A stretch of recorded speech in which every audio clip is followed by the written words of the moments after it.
Okay, the poetry panel is on next. Bill Ehrhart, Dale Ritterbusch, Horace Coleman, and Jan Barry Crum. By the way, I just found out I was going to be emceeing a little while ago. Yeah, they'd lost all the schedules, they said.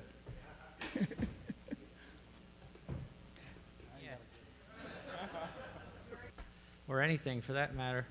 What I have to say is in the poetry. So I talked them into doing this little panel, but I promised them we'd keep it. So these guys, we're all going to do 5 minutes each. I'm going to do one poem. I was going to do two, but I got to talk about this banner. For years, this has bothered me, this honor the warrior, not the war. Because, Attila was a warrior. Robert the Bruce was a warrior. Richard the Lionheart was a warrior. I suppose those Spartan guys that took on the whole Persian army were warriors. But the thing is, I can't speak for the rest of you, but I was not a warrior. I was an 18-year-old kid with a rifle scared out of my wits. That's what I was. And the notion of a warrior is just, it's not what I was. Moreover, I never did anything in the service of my country that I wish to be honored for until I turned against the war. So I don't want to offend anybody, but when you're talking about that honor the warrior bit, you're not talking about me. So that's my first poem. Who was it? Horace said the art is all around us. And I'm going to do one more, and I guess we'll go right down the line here. This is a poem called Song for Leela, Bobby, and Me. The day you flew to Tam Key, I was green with envy. Not that lifeless, washed-out green of sun-bleached, dusty jungle utes. I was rice-shoot green, teenage green.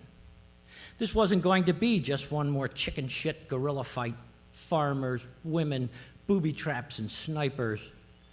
Dead Marines. But not a Viet Cong in sight. This was hardcore NVA. A regiment at least. But someone had to stay behind, run the two-shop, plot H&I.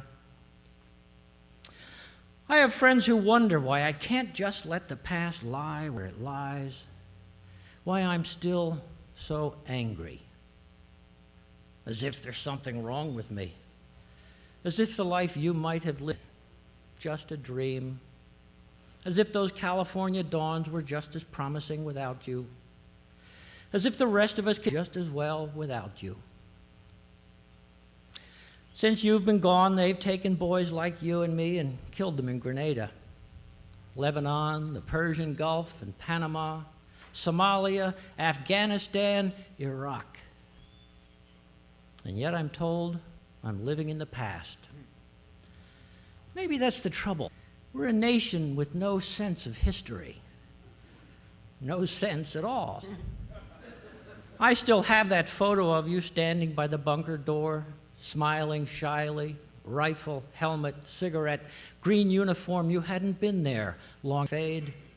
Somewhere in an album I don't have to look at anymore. Already know you just keep getting younger. In the middle of this poem, my daughter woke up crying.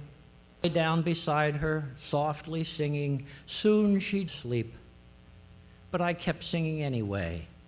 I wanted you to hear. Horace Coleman.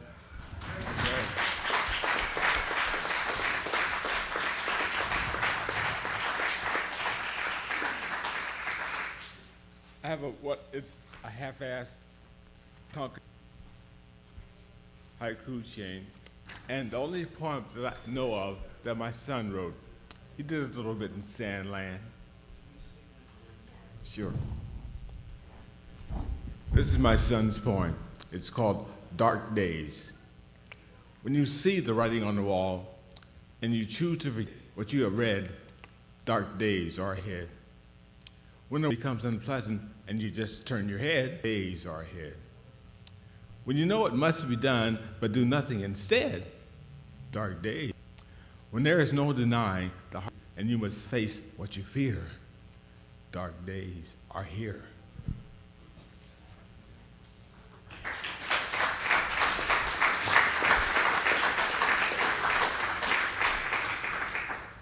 A lot of Iraq Afghani vets are literally young enough to be my son.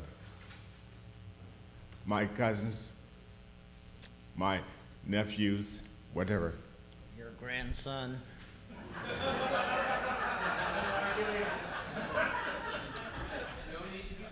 I had a recent conversation with my son, and I said, your grandfather was in World War II. I was in Nam. You did a stint in this country disclosure unnamed. He was in SAD, we said. I said, let's skip a couple of generations and let somebody else pull him for a while.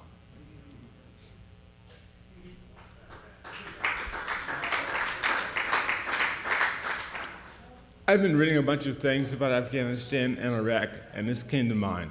Chained with sand, daily danger comes. You sleep quickly and expect morning miracles. Flailing and drowning, even as I sink, I think chaos has purpose. Summer weapons kill, spring fears. Those who plant them grow ghosts in all seasons. In silky darkness remembers mine as it sweats new words. Young warriors ignore, others dunescape shards until acid waves flow onto them. The reason why young people make good soldiers is because they think they're going to live forever. And they learn soon enough, everybody ain't going to live long, let alone forever. And it's a shame to see another generation involved in another useless.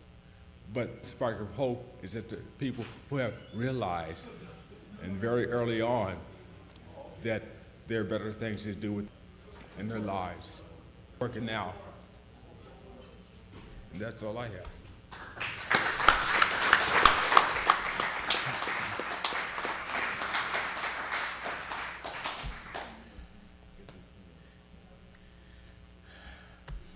This first one I'm going to do is entitled Taking the Easy Way, and it's really a poem that only Vietnam vets understand. By the way, this guy's name is Dale Ritterbusch. Dale Ritterbusch, yeah. Anyway, Taking the Easy Way. A friend of mine shot himself in the foot, carefully aimed not to shatter a bone, said he was just cleaning his .22 before going into the Air Force. All it did was delay his time by 3 weeks. Hardly worth it. Another guy, actually the friend of a friend in San Francisco at the Art Institute, got drunk, popped some pills, bent his arm backwards on a table, and had someone on his elbow breaking it the wrong way. Splinters of bone jutted out of his flesh, and his face just as white as his bone. Jesus.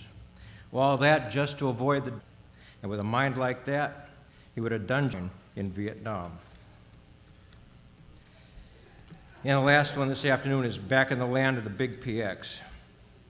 When I was sick, I woke up sweating, my sheets wet at noon in August in Philadelphia. The air in my apartment stale, the air outside rank with the smell of a stale city in summer. A fish hawker passed by crying out with some old world charm. I looked out into the stash, some small bills and some coke from the dudes who sold dope every Thursday from noon until 3. I went to the back window and looked out over the black tar roof of the second floor apartment below me and threw out some bread for the birds. A dozen pigeons, their snotty beaks pecking at their pink feet scrabbling over oily tar, softening in city heat. I picked up a slingshot I'd made and placed a stove bolt in its leather pouch. I pulled back, aiming for the broad back of a pigeon pecking away only a few feet below. The bolt skimmed off his back and embedded in tar. They all rose a few feet off the roof and settled back as if nothing, not even their lives, were more important than those few moldy slices of bread. I picked up a wood screw, fired a direct hit, this time in the middle of its back, but it bounced off, and again they flew away, only to return with their ravenous disregard, their intense hunger compelling me to prey on that hunger, that blind drive slapping the hard face of reason. I found another projectile, a nail this time, and aimed at that pigeon so damned unfazed by the hit that he took. I pulled back as far as I could and released. The nail sliced through his feathers and stuck into his back as he lifted above the roof. Circle over row houses, across the alley, backyards filled with trash, a dead cat swelling in the sun. I threw out more bread, and they all came back, including the one I'd stuck with that nail. But the nail had worked out, and he ate as if nothing had happened. I laughed through the sweat, the smell of hot tar, and I wished I had never come home. Thanks.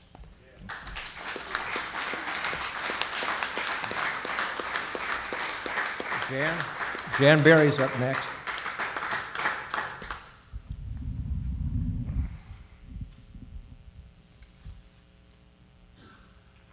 After doing that first anthology called Winning Hearts and Minds, Bill Ehrhart and I put together a second poetry anthology called Demilitarized Zones, and I recently found a couple of boxes at home, and I brought some if you'd like to get a copy. They're out on one of the tables. But here's an example of what I'm talking about, of action and poetry being so intertwined, I don't know how you tell them apart. This is by Joseph LeBon. I was with the 519th MP's riot control at the Pentagon in 1967. I was with the 1st Infantry Division door gunner in Vietnam in 1968. I was with the Peace Marchers demonstrator at the Pentagon in 1969.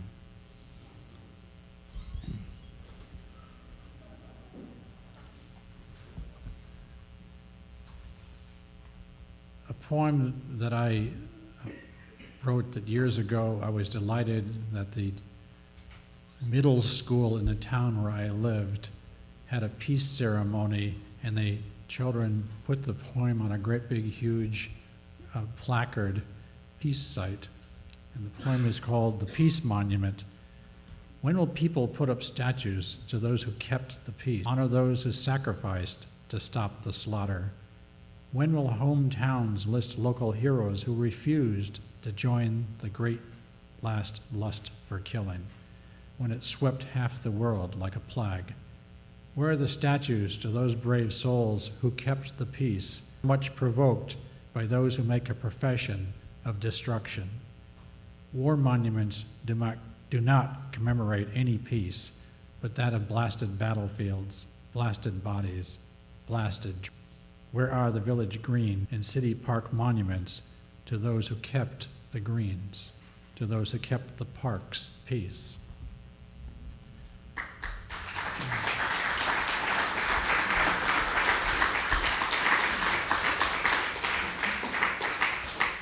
Recently, one of the members of the Iraq Veterans Against the War sent me a small booklet of poems and essays that they have put together. It's called Warrior Writers.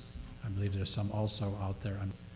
And I'm going to read some excerpts from a poem by Garrett Rappenhagen called Dirt. Let's get pretty basic. Iraqi dirt is in my boots and in my hair, the dark clay that soldiers keep where they march and where they sleep, stuck to sweat or trigger fingernails, itches and stings. Dirt so heavy that one can't hide sandbags that divide the sides, turning to grime when it begins to rain, American pride turned to pain, red, white, and blue covered in dust, the color of money, oil, and lust. It when we bite and we smile. Grease fed to the masses on the daily news. If the war never ends, we'll never lose. We dig and dig, but they cover the hole. When we discover the truth, we pay the toll. An unknown soldier in a shallow grave, burdened and battered and buried alive. Thank you.